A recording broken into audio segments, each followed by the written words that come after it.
mood, baby. We in here, yeah, we in here, 'cause we been. Y'all better get comfortable with saying black. We in here, yeah, we in here, 'cause Black versus the Board of Education. Cause we came here, rid of us now. We in here, yeah, we in here. Cause we came here, rid of us now. And you know, cause we been here. That's why we are indeed a whole mood. That's it.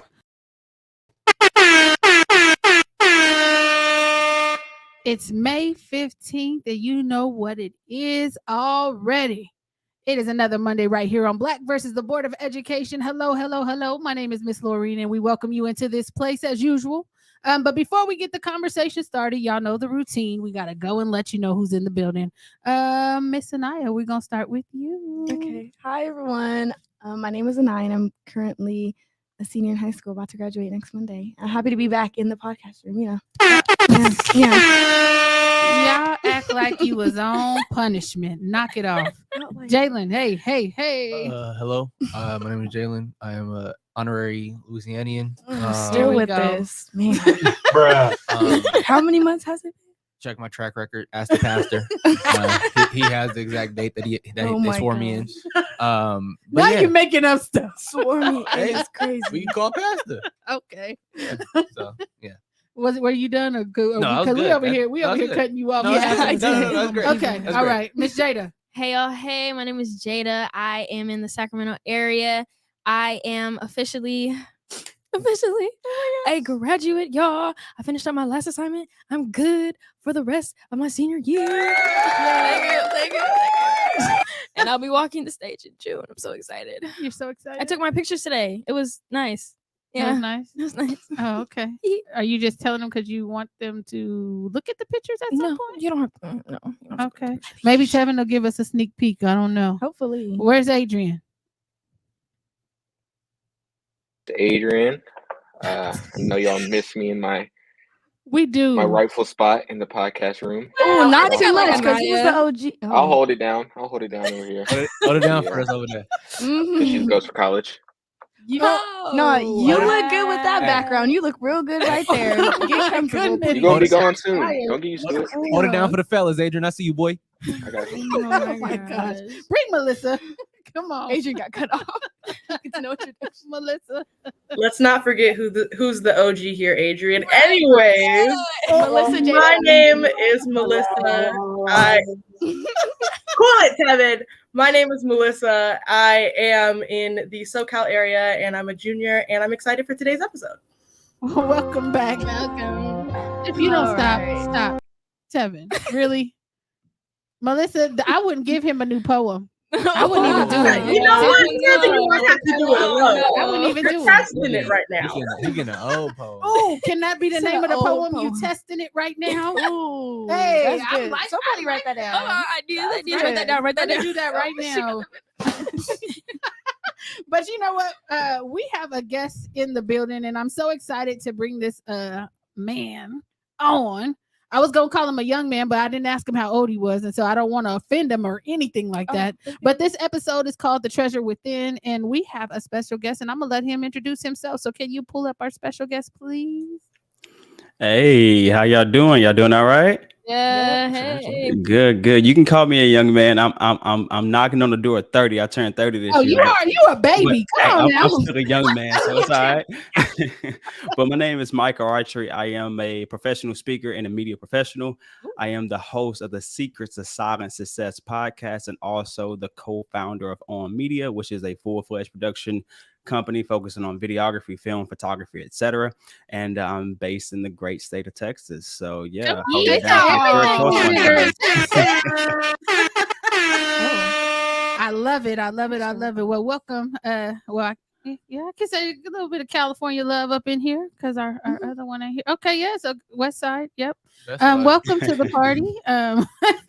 We are so excited that you are here. Yeah. But before we get into our conversation, we were kind of talking in the background, and there's a lot of stuff going on. There's some crazy folks out there, and special hello to everybody listening and watching today, except for Governor DeSantis, who has continued his assault on all things not white.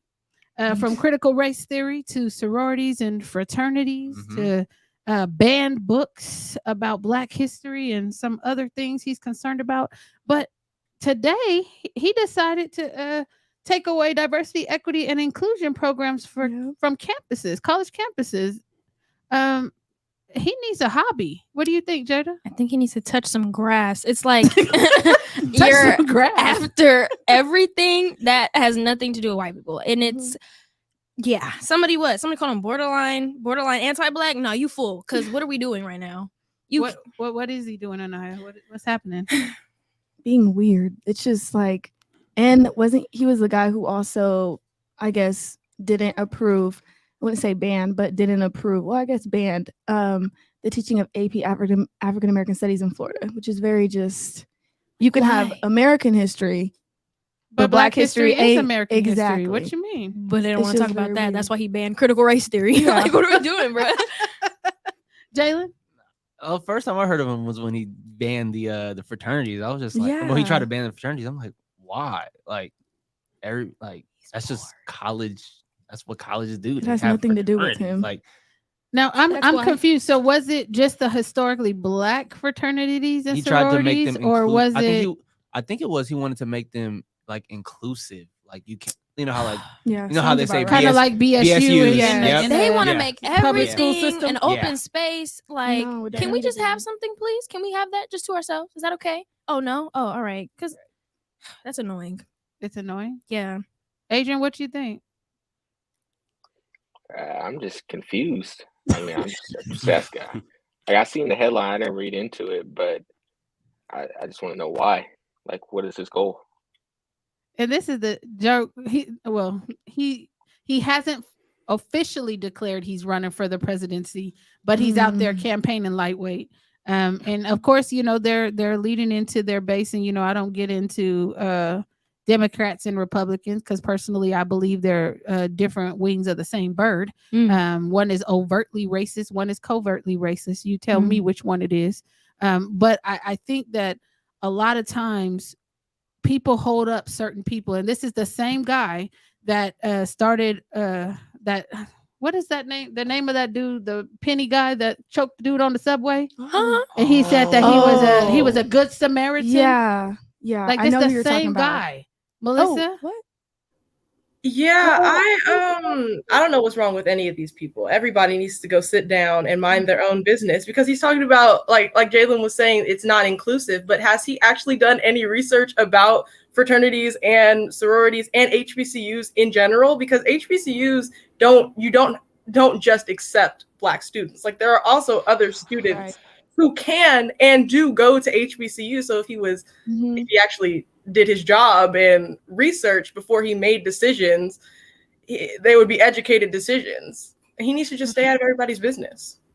Come on, mind your own damn business. That's what I say all the time. Micah, what you think? Yeah, I was going to say, I can't speak too much on Florida's legislation, but I know, unfortunately, right after Florida comes Texas, right? And most of this news that you don't want to hear about, and I know right on our docket here in Texas is the same bill, if you will. So I went to a PWI that had a multicultural center that was kind of a safe space for Black and brown people, and that will be no more, right? If legislation has its way, and it makes no sense for me, obviously for us, to eliminate a safe space for students. So coming from a PWI and eliminating all of the DEI resources, not only are you hurting the students, what about the Black and brown people that work in that office, right? In my institution, the president of the DEI is a Black woman, right? She's giving me opportunities to work for the school. Most of them are.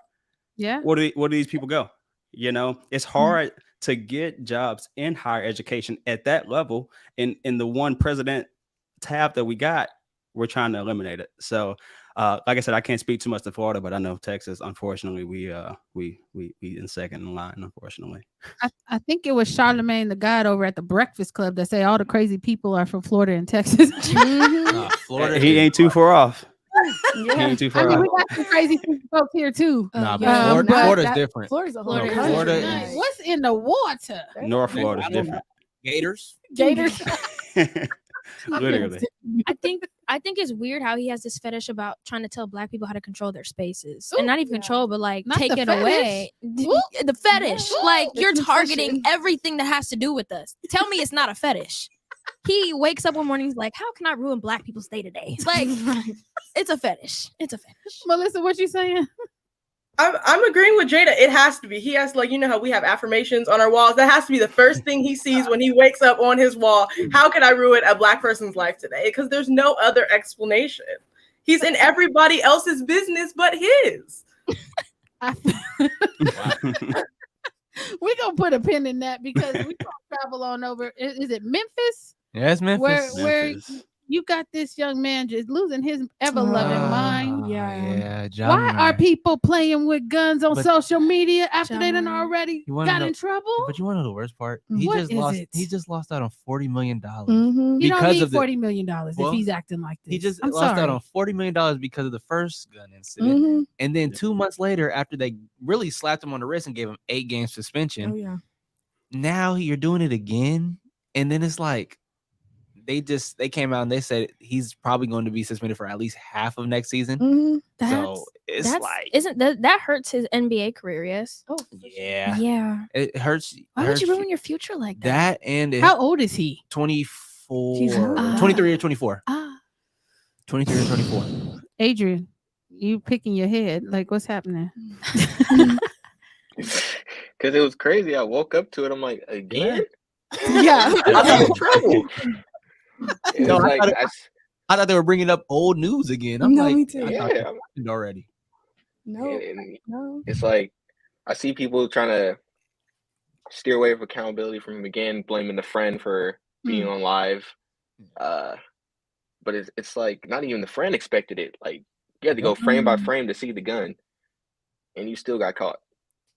And to add on to that, the friend point, he knew the friend kept shouting out, I'm on live while he's on live. Oh, So Ja literally knew he was on live the whole time. and he still did it. And you still do that. So you can't put any of the blame on the friend, because as soon as the friend even turned the camera, he turned it away super He fast. turned it. Yeah, I was gonna say the friend was looking out for him. He quickly turned it away, like, bro, what you doing? Yeah, Yes. so the friend was trying to look out for him. Yeah. So He needs a whooping. you know, And I'm gonna tell you why. So yeah. the problem that I have with this, and this is just me talking from the standpoint of somebody who's mama like, you about to throw everything away Yep. because you want to make dumb decisions. Mm-hmm. After you got in trouble the first time, wisdom would say, maybe this isn't a good idea because I'm a public person, right? Anybody could pull out a camera. Y'all saw that. That's what happened when we was down at Arco Yeah. Arena. Not Arco Arena. Go to Golden one. One. Go to Yeah. one. We, You know, anybody can pull out a camera. Yeah. So it's not smart. So who is around this young person telling him right from wrong? it ain't Usher. All right. Let's get into that. Too, Nah, 'cause no, that was right, crazy. right. Let's get into And that. the reason why I say Usher is because his dad looks like Usher. Oh. If you look at a picture of his I dad, was he like, looks huh? Why would Usher Get tell into this. him No, to? he gonna pull it I up. thought, He gonna pull. Jalen, I thought you were referring to Usher, whoever he got into a little Look. altercation with. Nah, look at him. John Mar- Oh Wait, my go- goodness. Hold on. Tevin gonna pull Tevin up a gonna picture pull of up him. a picture. He Please. said Usher. I'm thinking we I was talking like, why about are Chris we- Brown. Yeah, I too. was like, why Like, did we what's jump that happening? fast? Look at the one right there to the right. Yeah, there he is. Oh, That's- same boy. Yeah. Oh Yeah, my talk about it. no. Everything. I told you. I The don't nose think he and looks that much like him. Nah, Not crazy, but I They see could be it. brothers. when he be having them glasses on too. Oh my yeah, that's gosh. Usher. Them for sure. glasses. Oh my That's funny. goodness. So after he was in trouble the first time, Mhm. right? And they used grace, right, 8 game by suspension. allowing him to come back. Yep. Mhm. What is the expectation now moving forward? Is there no more grace at this point? No. I hope not. No? Wait, you said that way too fast. Hold on. What you mean? Why? Because first of all, they gave him a slap on the wrist, Mhm. and he just had got, because literally the day before that the incident, he had just got the Powerade deal.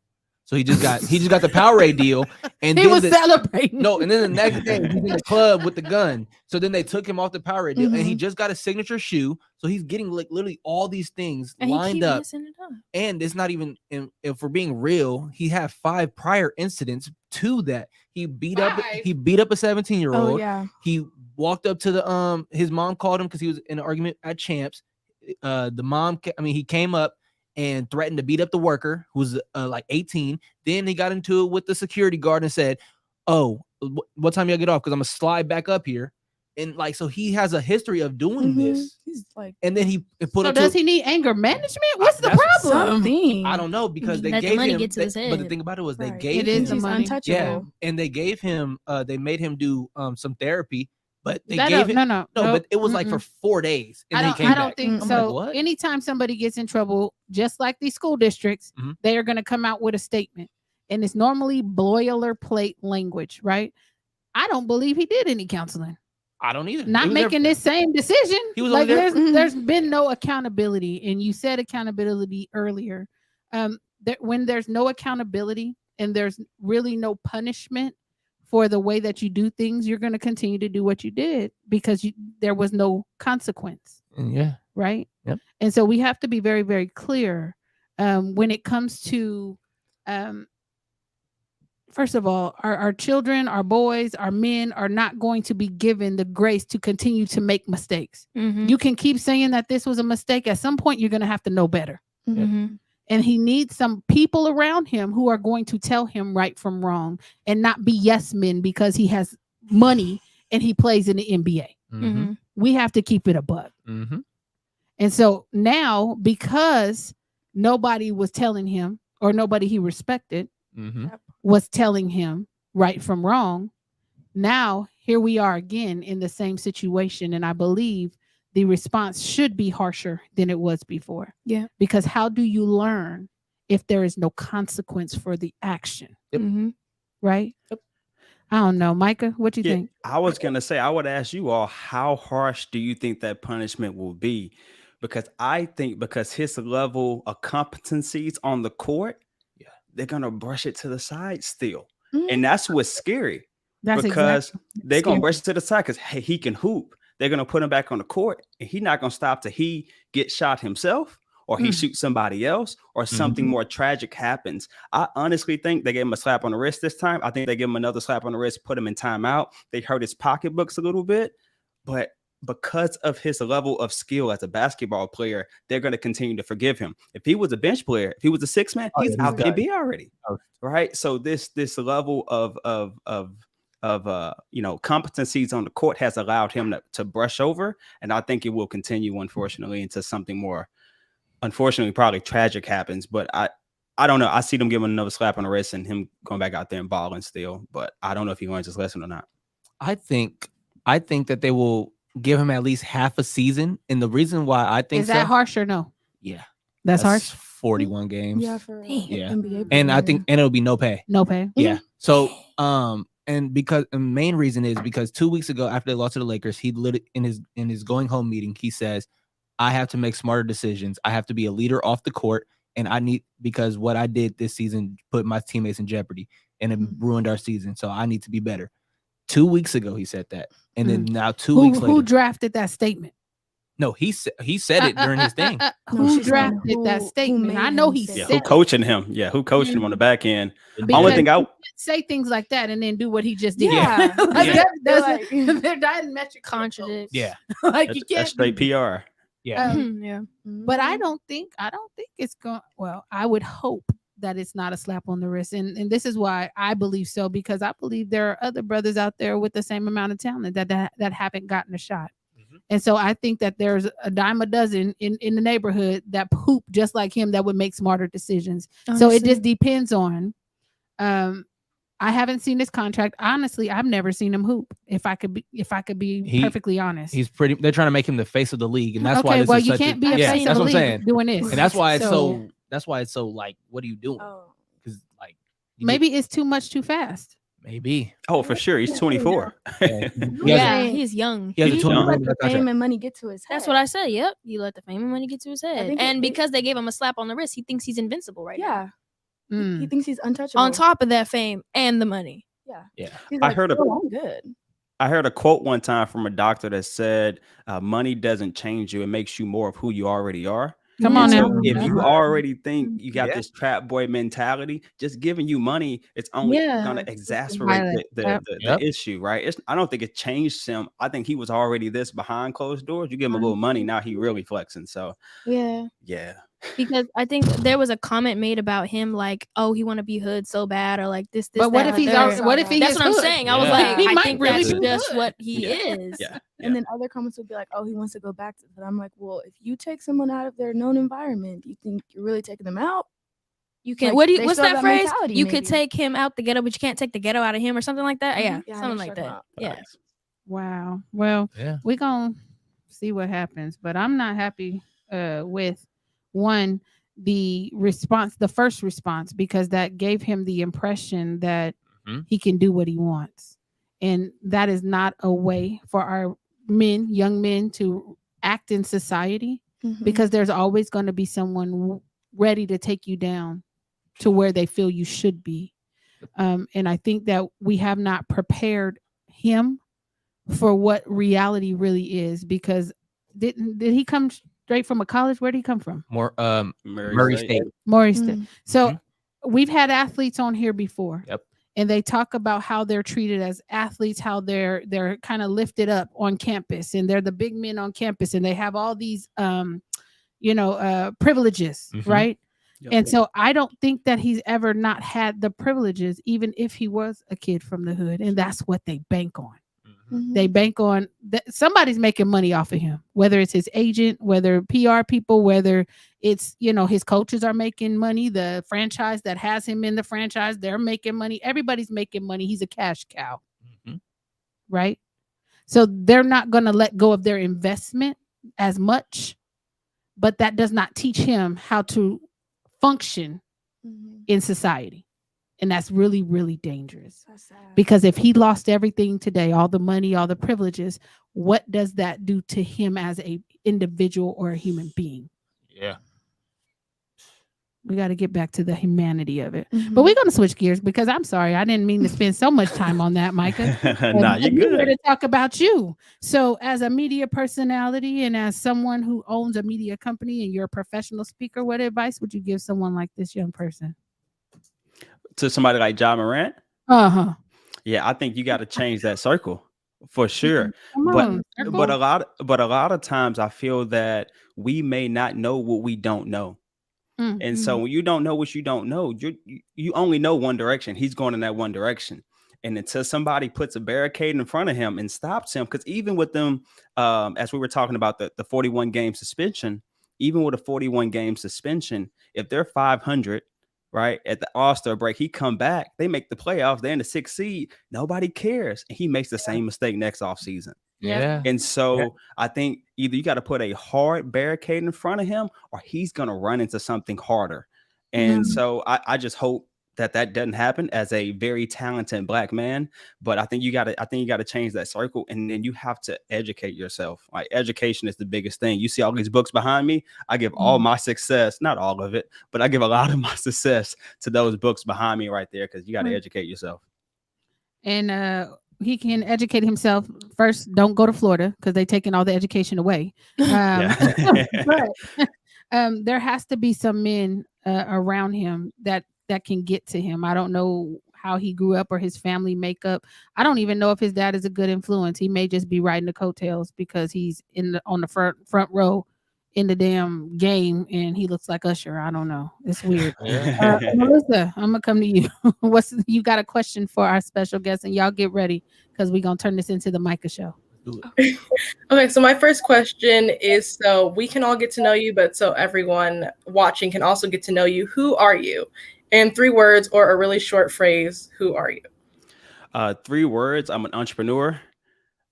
I'm a hyphenator. I'm a Black man. Come on, that's evident. And so entrepreneur, Black man, and then I'll go ahead and just say speaker. I'm a public speaker as well. Okay. You want me to give you a phrase or the 3 words? Come on with the phrase. Come on, phrase. The phrase. I think my favorite quote, because I live and die by discipline. So my favorite quote, my favorite phrase is being an adult is parenting yourself and making you do the things that you don't want to do. I think no matter what I do in life, it's about doing the things that you don't want to do. So yeah, that would be my phrase. That's kind of similar to mine. Do what you want to do. Do what you have to do now so you could do what you want to do later. Facts. That's the delayed gratification right there. We're gonna Come talk on about that. Yeah. I got one too. You got one what? I got one of the phrases too. You got a phrase? You gotta be comfortable being uncomfortable. Dang it, why would you take mine? Oh Lord. Literally, I was actually listening to a sermon, and like my new phrase is now living comfortably uncomfortable. Ooh. And now Yeah. you stole mine. It's Yeah, okay. I said it better. It's okay. Anaya. Okay, yeah. Well, my question was, can you give me a description of your job? Like just more information on what you do. His every day. job or his business? Because he said entrepreneur, which means to me he works for himself. But Yeah. give me some. It's cool. We call it job entrepreneurship, but yeah. So I am I'm the co-founder of On Media. We're a full-fledged production company, and so while in college, we started this company making videos. So whether that was music videos, weddings, corporate videos. Now we're transitioning to doing more films and bigger commercial productions. So I have directed a feature-length film called Black Men in White Coats. It was a documentary over the lack of Black male physicians. So I got a pop quiz. Do you all know the percentage of physicians in America that are Black men? 7%. Anybody else got a guess? I Why really you don't have okay? a guess. That was hard though. What? 30. I don't have a guess. 23. 2. I was close. Two. I was close. Damn. I was Two. going for 3. That was my first guess. Only I was 2% Wow. of the physicians in America are Black men. Only 4% of physicians in America are Black men or women, right? And then we're not even gonna get into the difference between if you are a descendant of a slave or not. Because you talk about descendants of slaves, that number is even lower. So if your last name is Smith, Speak my Johnson, language. Williams, all that good stuff is even lower. So we'll say that for episode number 2. Okay. But Yeah, yeah, so, because you got to come back with that one. Hold on. Yeah, let's talk about that. but yeah, so back to my job. So I'm an entrepreneur. As I said, I'm a media professional. So I go and produce, direct films and corporate videos, music videos, commercials, things of that nature. But I'm also a professional speaker. It was very young in life when people were like, hey, he gonna be a pastor, he gonna do this, he gonna do that. And it turns out I actually enjoyed presentation day when I went to school. Most kids shied away from it. I love to get in front and talk and speak and present. And so about 5 or 6 years ago, I started to present about my business and how I was bridging the gap between the older generation and the younger generation. And over the years, I've just gone to present at different schools, colleges, businesses. And so it's a nice little side hustle that I'm trying to turn into the full-time hustle. Okay. That's cool. Wow. Okay. That's what I'm trying. I'm trying. Stuff. You said No, you need yeah. to be on TED Talk. Yeah. For sure. I got a TEDx. Go look it up. What's your white coat? TEDx. Micah Autry on YouTube. I already really? did a TEDx. Oh, I'm trying to get to a TED Talk, but I did a TEDx. Yes, sir. Okay. Yeah. Little TEDx. Slight flex. So I'm curious, so you, based on how you're speaking, it seems like this was always your passion. Did you, like, with your public speaking, did you ever have like an alternate kind of goal using your voice, or was this like you living in the life that you imagined yourself living? So I'm still not living in the life that I imagine myself living, because I would like my dollar amount to be higher for the things that I currently do, right? But you're going to continue to always want better, right? And so for me, I would say I'm a businessman. And then whatever. Now, are you a businessman or are you a business Man. Shout out to Jay-Z. Shout out to Jay-Z. I'm gonna say I'm both, right? And the reason why I say I'm a businessman is because I think I could have sold t-shirts, or I could have been in IT. The reason why I became a media production professional is because, my junior, senior year in high school, my brother does music, and I was just a little bro that went and hang out with him and start messing with cameras. And so I was like, okay, cool. I'll go to college for this. I started a business in college, but I was always the kid selling candy in school. I was always the kid trying to sell this or that. So I've always been entrepreneurial in my mindset. It just so happened that I ended up selling media because that was the last thing I touched in high school. And it's like the theory of, see what fits that fit at that time, right? But now I own a little bit of real estate. I do the podcast and the public speaking to monetize that, right? I've wrote a book to monetize that. So I'm all about being a serial entrepreneur. They say the average millionaire has 7, streams of income. I'm at about 4 right now, so I'm still trying to level up to get those other 3. What's up? I feel it. Yeah. I can talk business all day. So Hey. it's Uh-huh. true. Love I don't free want- game. I don't know. Free game right there. Adrian. We gotta give him time to come off mute. Slow mo. That boy's tired. Like in real life. Shoot. It's Monday. It's all good, Adrian. Can I ask my It's question? Monday. It's Monday. Oh, Quiet, please. My bad, Chief. You got that? Y'all still talking? Ooh, go ahead. Go ahead. I'm blank. Dang. So when I was waiting on that sound effect. I got it. So you said you have 4 streams of income. So would you say public speaking is your main passion that you want to turn into like your full time, if you could? Yeah, so I got like a 2-part answer to that. So I would love to be able to turn the public speaking into my full-time gig to where I'm devoting, my full time to it. Right now, I probably devote about 30 to 40% of my time to it from a working standpoint. The other 60% is to the media production company because that's what still pays the bills. However, in terms of my income, I want the primary income to be the real estate. Right? Because that's passive. That ain't going nowhere. Another Corona can come. I might not be able to go and speak in person. I may not be able to make another video. People still got to have a place to live.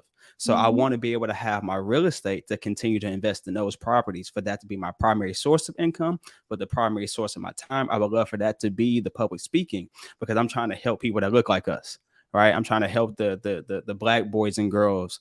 And just, being transparent, a lot of times the organizations that I'm going to speak to don't have a budget, right? But I don't want that to stop me from being able to impart wisdoms into those young people.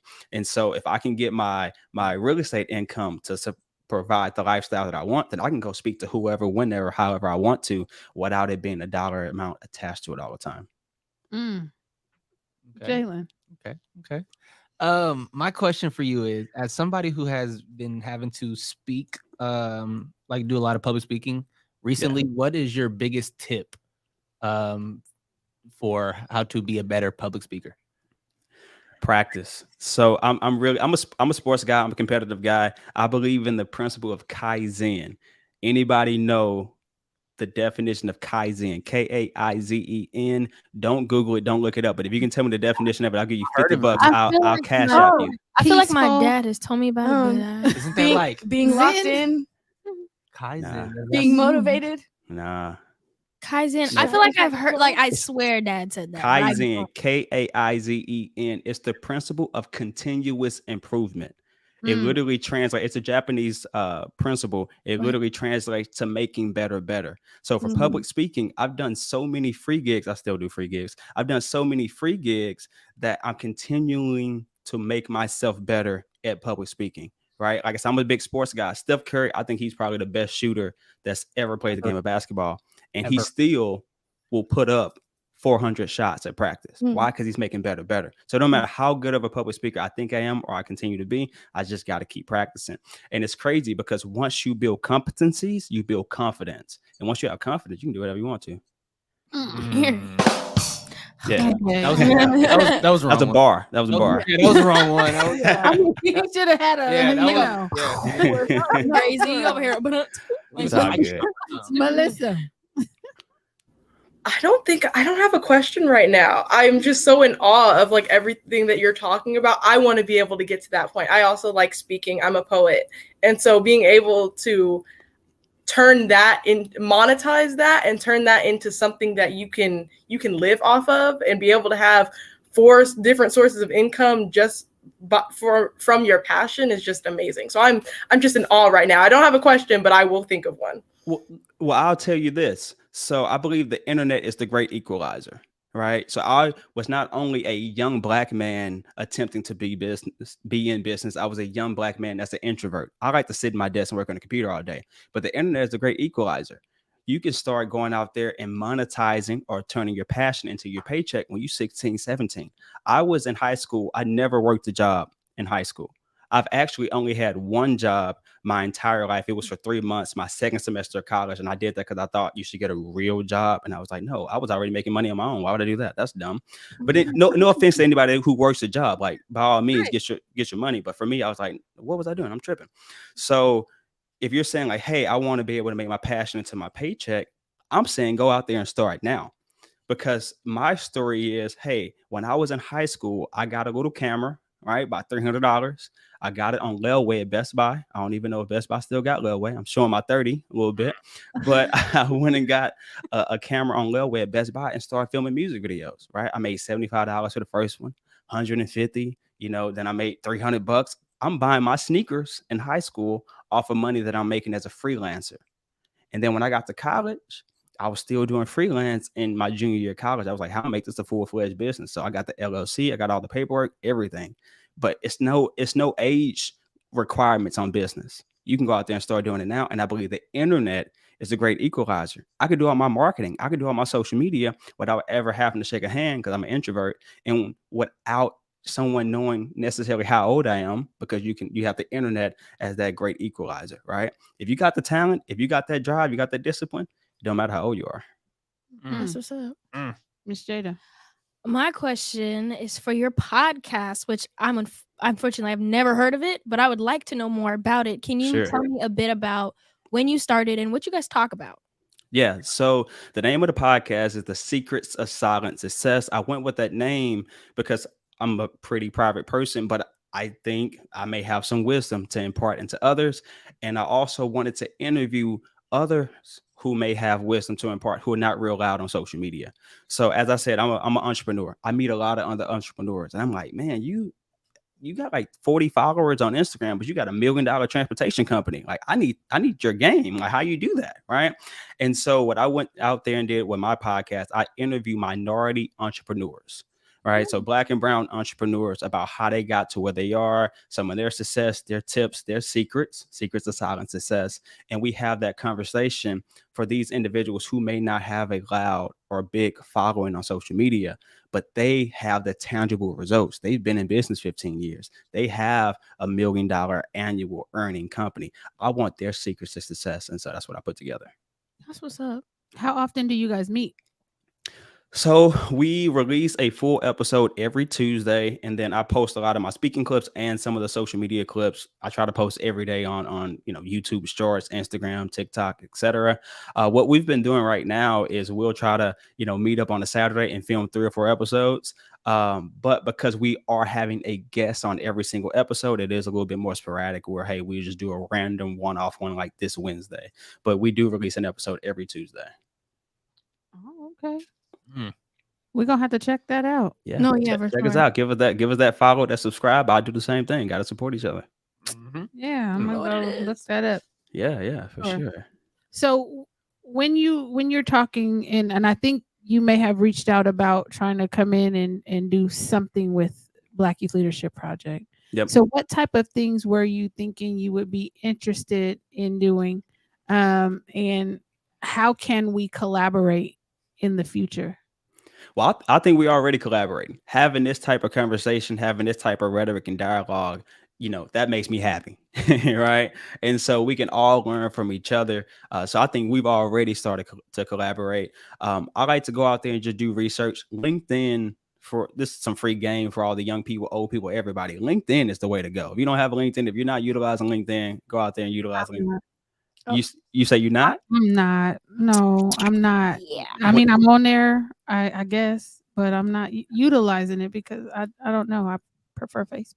So with LinkedIn, I don't want to get too much off a tangent. I'm gonna ask you a question, but with LinkedIn, I've done deals with Chick-fil-A, Porsche, all of that off of LinkedIn. Really? Yeah. We can get into it a little bit later, but I've done all of that through LinkedIn. It's crazy. But to say, hey, why did I reach out? I saw what you all were doing. I thought it was something unique for Black students. And I was like, hey, I want to be able to be a part of that, to collaborate like we're doing now. And I just look for places where I can go and speak and impart wisdom. And I have a speaking coach. And one thing that he told me that stuck with me is that it's hard to win where you live. And so even for me, I went to a different city to go to college, and I'm learning as I try to, get on this public speaking journey that the schools in Milwaukee the schools in Atlanta will hit me back before the schools where I live here in Dallas. And so we talking about Sacramento. You reply to me. I hit up, for every one of you in California, I hit up 10 people in Texas, and I'm on the podcast with, people from California. So it's hard to win where you live. So I'm branching out and reaching out everywhere. I live in Texas. I can get to everyone in about 2.5 hours. So I'm not going to complain. See, I love that. And I've never heard that before, but I might adopt that. It's hard to win where you live, because Absolutely. I just be thinking people be hating and don't want to even really be held accountable because I'm in the neighborhood, right? Yep. But I think that a lot of times too, when you're from a particular neighborhood or you're from a particular state, people don't value you as much as other people who may be on the outside. Particularly in this school district we're in, they don't want to play ball with me because I'm not gonna play fair, and I'm kicking their ball over the fence every chance I get. And sometimes they don't like that, and I'm okay with that. But across town, there's another school district who's like, "Come on, come on, bring that." Oh, yeah, and we want you here, there, and everywhere. Yeah, but I'm a product of this district. Yep. And this district is like, nope, we don't want her. And it's really interesting, and I find a lot of humor in that. It's irony, because you talk about, you go from one district to the other and they love you. What if you went from Sacramento to South Florida? They're going to think you're a celebrity out there. You came all the way out there to help us. Crazy people are in Florida. You're not going to Florida, No. but they need y'all help out there though. But they did tell us to come to Texas. When we were so we went to Lafayette, because you know how I'm a honorary member. You're honorary Louisianian. The 337. My biological dad from Lafayette. Hey, Okay. I probably know him. You know. Oh my gosh. I probably know. He doesn't Get to your point, Jalen. Jalen, get to your point. So when we were out there, when we were telling them about all the stuff that we offer, it was like such a different reaction my that God, we would get. yes. They were like, "Oh my goodness, something like this exists." But like for people out here, they'd be like, "Oh, well, that's nice." No. What they would say is, "Oh, that's discriminatory." Yeah. Oh, what that's about what we everybody got. Oh, I ain't else? got that We're yet. not worried about everybody else. Anyway, but yeah, so we've been invited to Texas. We've been invited to Georgia. Yep. Right. Yep. I know there's people who've reached out from Utah who said, "Hey, are you guys still doing your legislative open house, which is coming back in 2024?" Just got to put that Yes, sir. Yes, sir. Somebody else will do it. But like, there's people who want what we have to offer, and it's just making the time to get to these different places. And like you said, the internet is the great equalizer, because that's how we've been able to have these meetings and these conversations. Sure. But beyond that, it's going to take some elbow grease, and that's a lot of miles. It is. A lot of traveling and a lot of flying place to place, but we're game, right? We're game. You got to. Always. I know I am. I mean, let them give us a chance to do a live BVBOE episode on one of these college campuses. Oh, hey. Let me put that in the atmosphere real quick. I can make it happen. Y'all trying to come to Texas? I'll take it to my alma mater, University of North Texas. We ready? Hey, I can shout to Texas. Because the conversations are needed, especially when you brought up the fact that there's a difference between how Black folks who descend from slaves are treated based on other Black folks who just may have come over from someplace else. Yep. And I think that there has to be a conversation about that, because there's also a difference in how they're treated on school campuses. But nobody wants to have that conversation. And we're game for it. So you let us know when we need to make it out that way. Oh, you would love to see a live show, Joel? I said Joyd. I'm gonna combine both his names. Joe Boyd said he would love to see a live show. We should. Have y'all done a live show yet anywhere? Never. We just live here, and then everybody sees a pre-recorded or online. I don't know if we've ever done it. My goal is that first live show to be in Texas. I'm gonna make a note of that. Do that, please. And then you gonna come and you gonna sit in with the cast, right? Yeah. Or you gonna be an honorary BVBOE and let's do it. We're gonna do that, Jalen. Yeah, let's make that happen. BVBOE. You heard that? We got y'all. So, like, when we're talking about, collaborations, these are things that we can collaborate on, right? We could probably do like a Black History tour and hit up some HBCUs or not. With some PWIs, we can do that. Yeah. The I'm with tours that. are the way to go. The tours are the Yeah. way to go. When I do my public speaking, again, my speaking coach was like, man, set up a tour. So I like to talk about financial literacy because I think if we can get our finances right as a Black community, we can level up. Once you got equity, it's hard for anybody to tell you what to do. We need equity, right? And so But we also need some of these legislations to stop inhibiting our ability to get it. to get it. Yeah. And that's part of the talk too. And so Yeah. what I did, April is National Financial Literacy Month. So I made a little email newsletter, say, hey, I'm gonna go on this financial literacy tour. And I went and talked to different schools, different organizations. So hey, you talk about, hey, we're gonna take BOE on the road for Black History Month too. I think that's the way to go. Send out them emails, send out them DMs. And like I said, I'm gonna try to get one of y'all in Texas. So I think that'd be dope. Y'all listening to this? You talking that language? Ears wide open. Ears. Hey, that's my language right there. Okay. Yeah, we're gonna have to figure something out because I think that having conversations, because what I heard in Lafayette is people aren't talking about this. They are. People aren't being specific about what the problems are.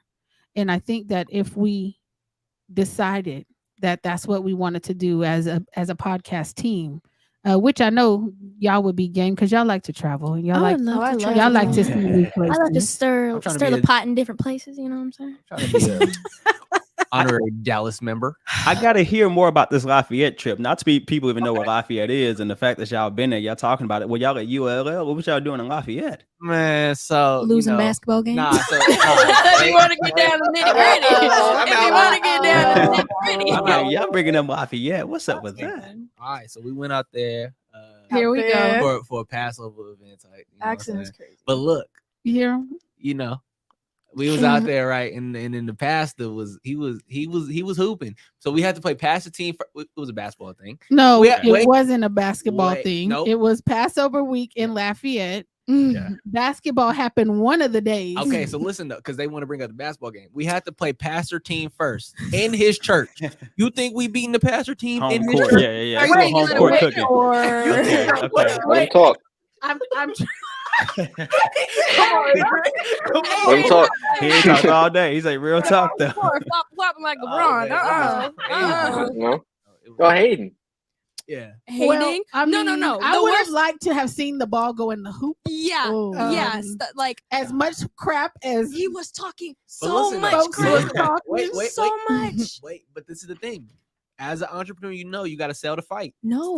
You got to sell the And fight. then lose it. And then lose it. Hey, but wearing look- our gear. But it's okay though. You know why? The stands was packed. There you go. And everybody was Not waiting. for you. They were there for the pastor, They were- and the pastor was whooping y'all. They was there for me and Pastor. Shout out to Pastor Tebow. Shout out to Pastor Shout out to T, Pastor man. T, That's my man. dog. In Louisiana, Hey, because ask him about me if you know. You know me. yeah, I'm honorary. They was looking for this brother at the end of the game to Come talk on. to him. Yeah, I'm Hey. telling you. They was Hey. like, "What He happened?" sold the fight. and we recorded That's all you- everything. That's all you can do is sell the fight. He sold the I'm gonna fight. need that video. Oh, you're gonna get it. I'm gonna Nah. need that video. No, Jalen. You don't need it. Nah, you don't need it. Who picked the team? Man, they knew what they was doing. Hey, He Jalen, picked yo, the you team picked and the lost. team. wait, but time out though. Dang. Adrian, why Every- you laughing? You all was the on that people- team. Wait, Y'all not telling the whole story though. Like, wait. Let me- So everybody that was there, all the other captains are from out there. So everybody, they knew who was good, and they didn't tell me who was good. My third pick left after the first game. I didn't know. dang, that's That tough. happened. That's tough. the rest are cheating. You used to play basketball. And then in the high coach, school? no, and then the It's dude his that said it was knees, gonna be his our coach, knees. right? Oh, right. The dude who said he was gonna be our coach, he passed the right hand man's. So he was sabotaging He us. sabotaged. Y'all were in their territory. What did you expect? He was losing internally. Please It don't was listen. internal, man. It was internal. What'd you say? Uh, What'd you say, Jalen? You said if Please we win, don't it's on listen me. to If we Jalen. lose, it's on me. Yeah, so so it's it's on on me. you, Yeah. regardless. Don't, It was- Jalen, stop. I can sell the I can sell the fight. Jalen, I'm kind of McGregor. Jalen, But we need over- to win the fight. we we need need to to win. We win. can't just We sell don't it. We sell actually it. gotta win it. But no, overall, the trip was really fun. I enjoyed like being at the booths and having so many people walk up and be like, Yeah. oh my You have gosh, to- like so the booth we participated in Black Wall Street. yes, we did. Okay. Where we were able to table and tell folks what we had going on here in California, Yep. and how we go into the school district and we advocate for children. And that's what Jada's talking about. So. Yes, that's what I'm talking about. And then we were talking. Look at this idiot, look good though in the whole mood swag. Thank you. Yeah, Next time we gonna take that be off. like, take My it off real fans. quick. Take it off till you make a shot. Take it off till you make a shot. No, next time we getting jerseys. Shout out my fans. You right. You right. Yeah. I need stuff. Fan. I am gonna get them But jerseys. no, it was a good tabling event, and it was interesting to see how many people were like we need y'all like out here, like it's crazy out here. And my mom had explained the difference between what covert and overt racism, and so it was interesting to see their reactions about how badly they like needed us, and it just showed like we need to be touching different places, Right? Because it's more than just here. Unfortunately, the things that happen here are so crazy, but I feel like we could definitely touch other places, and I look forward to seeing our work expand out to other places. For sure. Yeah. And what I would say, shout out to Pastor Tebow, because he said when we ready, he already has the funds for us to be there. So shout that's out what's to up. him. Awesome. We just got to make some stuff happen, but it's just a lot going on right now. And then to add on to what Jada was talking about with the overt and covert, like when we were telling them about different things that would happen out here, and like how it was a lot of passive aggressiveness, they were just like, oh, well, it's just straight aggressiveness. Yeah. Welcome to the South. Yeah. No, yeah. Aggressive. That's South for you, man. Yeah. That's the South for you. Yeah, But for sure. Especially those small towns. I think it was just like, it was so eye-opening for me because I've never, all my family went to school in Louisiana, but I've never been to the South. You mean your parents and your uncle? Yeah, so because the rest of your family stayed in California. Yeah, they was okay. You know, they like me for real, but but like they were just so. It was just so like the hospitality. Like I never, I heard of Southern hospitality because you like that's all they say, but like it's really a thing, and it's a real thing. Florida don't count in that hospitality. South. Florida's its own country. Yeah, no. I made the joke about like the difference, like when we went to New York and like you would walk in the store, they'd be like, "What do you need?" I'm like, "Hi, how was your day? My day was kind of good. You know, can I get a table for 5, please?" But like everybody in Louisiana was like, "Hey, babe, how are you? Babe. You're right here." I was like, "Oh yeah, babe." Yeah. I walked in there. They was like, "I love you." I was like, "Huh? What do you mean? I love you too. Welcome to the South. Yeah. Hospitality and good food. And I saw so many people with locks. I loved the lock appreciation. I live for that because I don't know. I just don't see it enough, I guess, out here. Maybe I'm in the wrong area, but in the South, it was like there was a whole family with locks, and it just made me feel really good. And I don't know. Yeah, it was a lot of Black culture out there. It was just different. It was different from our community out here. Yeah. Like we say that we have a community, but out there's really a community. Yeah. And they love each other and they want to take care of one another. And it was just so different to be in a place where you walk in and your family, right? Yeah. And then out of that particular church, they have a school that I actually had a chance to tour. And those babies were so happy. And they were just running around and they wanted to show us different things that they had going on. Normally, when I go to a school out here, them babies are crying. Yep. Because they've been traumatized by adults. And so I just, the stark difference was something that I'm like, I need to go back to Lafayette. Well, I just need to re-up. Let me ask you this. I would ask you all, what do you all think is the cause of that difference? Because I feel that a lot of times we have very small pockets of Blackness in the South, especially Texas, right? We have very small pockets of Blackness in Texas or in the South in general. I don't feel how Atlanta feels or how Chicago feels, or even like Milwaukee or Cleveland. I mean, like it's saturated with Blackness, right? Texas has these pockets. Louisiana has these pockets. So it was interesting that you talked about how it felt like family and it felt different than what you all experienced on the West Coast. I would ask you, what do you think is the reasoning for that experience being so different in the South? I think for me personally, I think a lot of people out here are more to them, like worried about what they have going on. And it's not more about the collectiveness of community. Yeah. It's more so like, how can I improve myself before I improve everybody else? Out there is like, how do we could improve everybody else along with myself? Yeah, how can we all get them to eat at the same table? Yeah, type stuff. Melissa, what do you think? I think that there's a difference between a loving community and a loving environment. You can have a loving community in an environment that is not loving. And I feel like that's what I personally see here on the West Coast and in California. And you can see a Black person walking past and they're not going to say one thing to you. But in the South, and I've been to Louisiana, I went last year with my family because both my grandparents are from there. And so I went there, and being able to walk past a whole bunch of Black people and everybody's going to say hi. Everybody's going to compliment you. Or like what Jada was saying, you walk into a store and they're going to say hi and ask you how your day was. Like, I feel like there's just a difference between a loving community and a loving environment. That's good, Melissa. That's great. Wow. What Well about done. you, Anaya? What I do you feel think? like I tie just everything back just to history. Why? Just In what way? just going back to slavery, and yeah, you had to be so tight knit and be there for everyone. And in the South, that's where slavery was most heavy, right?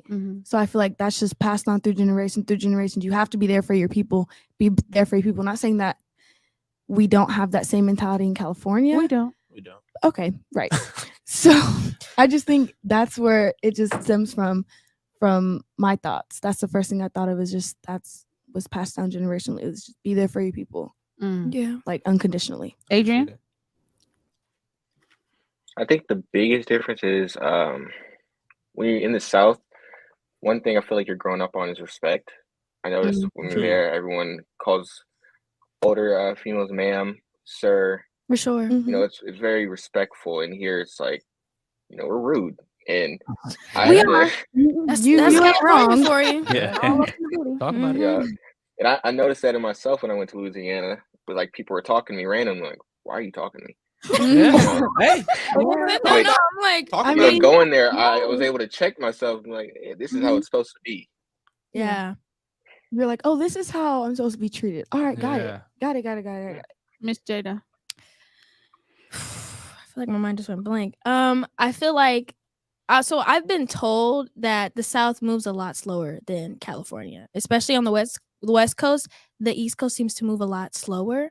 So I feel like when in California, everybody's so go that they don't have time to worry about the next person. It's like, I got to do what's best for me. Whereas in the South, it seemed like everybody was just so not moving, but making sure that they brought the people that they loved and cared about with them. And I think it just goes back to the community and not having so many selfish tendencies in order for survival, and more so I want you to eat at my table. I want to care about you. I want to make sure that you're well. I don't know. It's just energy is so different, and I love it, every bit of it. So yeah. And I think I would agree with you in terms of, they want each other to be okay. But what I also saw is they were feeding everybody. Oh, yeah. They were making sure you were well fed. They were making sure you didn't have a need. And unfortunately here, I believe that we're siloed. Only certain people look out for certain things. So it's not a holistic approach to it. I think that's what we're trying to develop here, is a holistic approach to support of the community. But before, you just have people siloed and they're taking care of whatever it is that they're taking care of, and they're not thinking about anything outside of where their four walls, right? Just kind of like Black churches. They're going to take care of what's in their four walls, and they're not really worried about what's outside of those four walls. And unfortunately, when we were coming up, church was a lot different because we cared for the community. But as we've seen churches progress lately, we don't have choirs no more. They got praise and worship teams. Everybody's trying to get out the building in an hour and 15 minutes. We used to be in church 7 hours. You know what I mean? It's just a difference. Everything is go, super regimented, 3 songs, move to the next task, collect the money, and then you get your sermon, and then everybody's out the door, and you call that church. The church is supposed to care for the community. It is not a museum for saints. It is a hospital for sinners. That's what we were told coming up. And so we've lost kind of touch with that community feeling. We lost kind of touch with our responsibility to one another. And it's just evident. And in Lafayette, that was not the case. And I felt more at home there than I've felt here. I can't pick up and leave here. Because I don't know if it was just, Disneyland dad feels, because it looked good for that little moment in time. And then, the week starts over and you have to deal with the real reality of the situation. But what I can say is how I felt bringing everybody from here there. I mean, I wouldn't have. I don't know if we would have bonded like we did. I don't know if we would have tried all the different things that we tried, including frog legs, which I was alligator. Alligator hit. Oh yeah. Oh, it Alligator hits. different. I don't. Y'all get some Buddha in? No, I didn't get any. But it's good. I know it's It's good, but I good. just It's didn't do good. that. Next time when we come to wherever you are, Houston, you said. I'm from Houston. I live in Dallas now, but Texas. When I'm we all come over to Texas. Dallas, we gonna eat. It's my city. Something I wanted to mention is kind of funny. It's as if the entrepreneur just came out of you, because I feel like we're supposed to be interviewing you and you was interviewing us. I'm not absolutely. going You just started That interviewing us. part. They were like, well, how do you feel about that? Well, why do you think that is? And I'm just sitting here like, wait, ain't we supposed to be interviewing you? I'm a podcast host too. Yeah, I know. Yeah. The host came out of you. I will answer my own question a little bit. I think your greatest strength is also your greatest weakness. And I think when it comes to why that South has that feeling is because we're old fashioned. Yeah. And that makes you have this familiar community environment. Everybody's hospitable. Everybody's saying yes, ma'am. The first thing I got on here when I got on a call, I'm yes, ma'am to everybody. But in that same vein, it makes you great. It also makes you weak. We don't have the progressive legislation that you may see on the East or West Coast. Like we going in reverse order a lot of time with legislation here in Texas. And we have the, it ain't passive aggressive, it ain't microaggressions, it's aggressive because we're old fashioned. Sure. Right. So I think that's our greatest strength and our greatest weakness is that, hey, we are slow paced, we are old fashioned, and it makes you feel good and warm inside. But hey, when that feel good and warm wear off, I see why they had the Great Migration and all the Black folks fled from the South. Right. So I think you get a little bit of both for sure. That's man. Not to make y'all feel bad about it. No. That makes sense We're right from there. California. That We're not makes sense. sensitive like that. But we're trying to do it different. Mm-hmm. Yeah. And it starts with how we function as a unit and how that is spread to everybody outside of these four walls, right? And I think that we've been doing a good job with that so far. I agree. And then we got some young people that are leaving and going to college, and so Hey. I gotta, but we're running out of time, and Soon, I gotta Adrian. get these. I gotta get these announcements in. So Miss Anaya is graduating on the 22nd. Yes. So is that a Monday? It sure So you is. won't be here next week? Probably not. Wait, what Okay. time is it? Graduation is at 11. AM? Yes, of course. Oh, It's all day thing. Okay. All right. So my family's we're work. gonna send her best wishes because we want her to have a fantastic day next Thank you. Monday. Also from our team, Miss Kima is Yeah. graduating on Thursday and Friday. One Ooh. junior college. Okay, girl. Oh, She's graduating from Sac City on the 18th and from Sac State on the 19th. So shout out to Kima. Go ahead, girl, with your bad self. And then, of course, we have celebration weekend coming up June 23rd through the 25th. Mm. All of our promoters and our graduates will be walking that day. I know it's going to be hosted by this very team, Team BVBOE. You know what I'm saying? And yeah. we are ready to have some fun. I'm trying to get Micah to come on out here. He Come can bring on, his wife. Micah. Yeah. Hey, wait, I'm gonna Come let you on know a over little here. secret. It's my birthday weekend. Come Okay, on but down, like, gang. You know what I'm saying? No, Jalen, that's not on the flyer. That's not on It's the not on flyer, the flyer. Jalen. It ain't on who flyer. It's on my flyer. That's not on the flyer, Jalen. That ain't on my He flyer. got to sell the fight. Come on. He's trying to make it about him. We with it. Nah. If it get me in the dough, he's gonna get everybody in the dough. Okay. Who told you that? Yeah. Me. Oh, Me. Lord. Okay. We're That's why you lost that game. Cut the camera. So we want to make sure that you guys have a great time next week and For that sure. you won't miss us too much. I'll So bring we you make flowers. sure to send something Thank over to you. your graduation for you. Thank you. But with that, y'all, look, we don't ran out of time. I can't believe it. It went really, really fast. It went super fast. Yeah. That's because we was laughing too much. Y'all Yeah. keep the humor to a minimum next time. My Thanks. fault. Thank My you. bad. I'll I'm have funny, man. less charisma. Laughing is good for the soul. You gotta laugh. You know, we're Laugh from. out. You got to Tell remember, 'em, we're Micah. from Yeah, Lafayette. Nah, that ain't it. With G. that one, I'm not gonna lie. That ain't it. And that's a wrap. Nah, we out of here now. That was hard. No, that was funny. That was No, hard. I'll give you that. Come I'll on, give you man. that. Nah. Fuck heads out there. Can we mute Jalen? Yeah. Switch your Adrian Jalen. We can't mute him without everybody else being muted. So he has to Oh, stay. tough. But we will catch you guys here next week. Who we talking to next week, y'all? Ooh, Lord. We gotta double check, but I believe Oh, it's the the mayor mayor of from Antioch. Antioch, Mm. California. Yes, we They've are. been cutting up. Uh-oh. The FBI found out that his police department yep. was set tripping, and Adrian brought us that story when you guys had to do your research. You Yeah. did. So the mayor of Antioch, California, Mr. Thorpe, will be in the building. I don't know if he's going to be here or if he's joining virtually, but we will double check. But it should be a fantastic conversation. Oh, I look forward to it. I'm ready to. I'm ready. So we It's will gonna- be back it's gonna here get hot. next Monday. Mm. 4:30 right here on Facebook and YouTube. We are Black versus the Board of Education. It looks like Adrian's Oh, yeah, he arms ready. are He's ready. already warming up. Now he Go ready. ahead. All Do the right, wave. get that wave, So boy. slow. All right. So Start us hit off. the wave. Adrian. Come on, Melissa. Millie. That boy. Millie Yeah. rocking that. Yeah. Micah, go ahead. Hit the Hey, wave. I got you. Kill it. Kill it. Hey. Hey.